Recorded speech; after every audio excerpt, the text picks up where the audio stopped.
Watch fans, today we are going to be looking at Panerai Submersible, but this one is one for the history books. Stay tuned.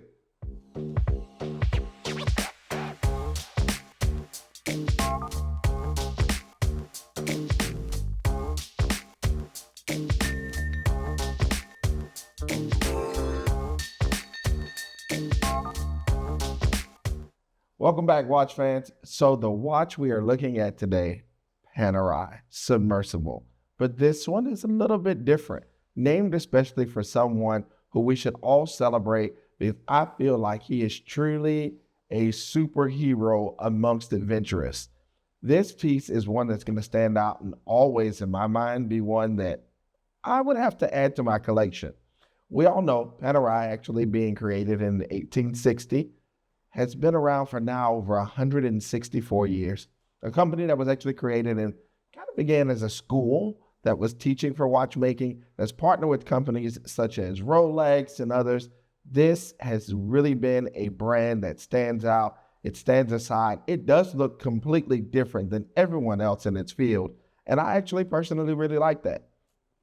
The fact that they actually put themselves in a partnership where they were doing things more for the Italian military, I think that actually stands out too. That's one of those things that should be noted, because for a military to be able to have time during those days and ages, remember there's no electricity around. So it's not like they can look at their smartwatch, they can look at their iPhone or anything else and just get the time. You are actually having a piece that is worn as a tool and an instrument. A lot of people don't know. For your watch not only tells time, it's also a compass. That gives you a really good advantage when you're in the field. And it's something that you want to be able to use and say, hey, I can use it well. It also allows us the ability to coordinate. So for the submersible, this particular line or this particular piece that we're looking at, that line was actually introduced around 1998. So yes, it was a lot later, but it did branch and stem off of former lines that were already going to be around for Giovanni and for Giuseppe. We really love the fact that those names themselves give such a richness. I just love to say Giovanni or to say Giuseppe. And when I think of the Panerai family, I really feel that alone gives itself its own luxury taste and luxury feel. So let's dive more into the watch. We're going to look at what we have, who it's about, and then we're going to learn how to operate this watch as well, all right? For this particular model, I do love the yellow hand. The yellow hand is actually going to stand out. And when we talk about the fact that it's a submersible, we think of the keyword submerge. How does it perform underwater? When we look at this piece, that yellow hand is actually going to be very readable or easier to see underwater. There are certain colors that are going to stand out because for your eye, your retina actually recognizes certain colors under or over layers for certain colors as well.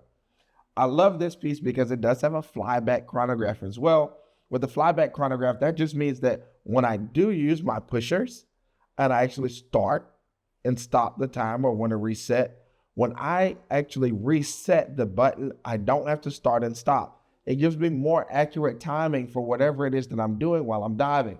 So I can literally start the top pusher, and when I need to reset, simply push the bottom button. And guess what? It's going to fly back to the fastest point that's going to be there. So if I'm at 28 seconds, it's going to fly back to 0 backwards. And that's what fly back means. That is really an extremely hard complication to make in a watch. But to be able to have it and I'm diving, come on, let's give it up to them. They need a hand clap and round of applause just for that in such a large watch with such a beautiful, robust case. I really feel too, with the bezel, we all know that this is something that you really do need to use. And this is actually going to be because you want to know how much air you actually have in your tank so that you can actually keep track of where you are in your dive. So we don't want to think that we have 20 minutes worth of oxygen and we're really at 18, because that's going to be a push for when we're ascending back up. We want to have that extra time, that extra space, and know where we are. So it is a unidirectional bezel. Someone may ask, what does unidirectional bezel mean? That means that the bezel turns one way. It locks from going the other way. And that is to prevent us from thinking that we have more oxygen or more time during our dive than we actually have. I really believe that that's a feature that is mandatory to have for a professional dive watch. And that's what we're getting in this one. Then I love little small features like it actually has the rubber gasket that's going to be over the crown and then still tucked under their famous crown cover. This is a piece that stands out and makes Panerai so different. Remember, a lot of their cases were made by Rolex for a point, and that was actually one of those things that I think that they did well, because we all know Rolex and Tudor, which are created under the same tree family and by the same founder, are the only pieces that legally are what we say virtually swim-proof, but other people may even say waterproof. Now still, we will tell you that that's going to keep out any kind of dust, dirt, or water as long as the crown is screwed down or closed. Well, here's the fun thing. With this registered cover, it locks it in. Now you don't have to worry about bumping the crown or is it screwed down or what's going on. No dust, dirt, or water are getting into this case because it has its own patented lock and it has a cover on top of it, so we don't have to worry about it. We can just simply enjoy.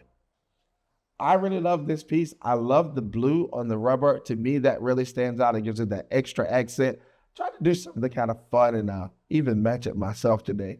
But with this piece, I really know that you'll enjoy it. It's one that you will love. I want you to tell us what you think in the comments below. And we're going to get into the next part of it where we talk about how to actually operate your Panerai. So now that we're talking about operating your Panerai Submersible, and I want you to remember that this is actually going to be the Mike Horn edition. Yes, we didn't talk about it yet, but this is the Mike Horn edition. Mike Horn himself, these features, he's going to need, because this guy is doing things that is just going to be ridiculous for humanity. Didn't become famous until after or around about 2001, but for the things that he did, he deserves it. This piece deserves to carry his name in his title. We're talking about a guy who did a 22,000 foot descent on a mountain. I'm not doing it. You give me anything more than 2 feet and we've already got a problem. He's also the same gentleman that took over 18 months and walked. Yes, nothing motorized, but actually traveled the equator. I mean, this guy has done some things that is definitely going to be different, very unique, and I love that. I love how Panerai even did it, not only when you talk about their registered piece for their case cover or crown cover, but for the actual watch back itself. Yes, he has a monogrammed case back. I've got to find a way to do this one day in life.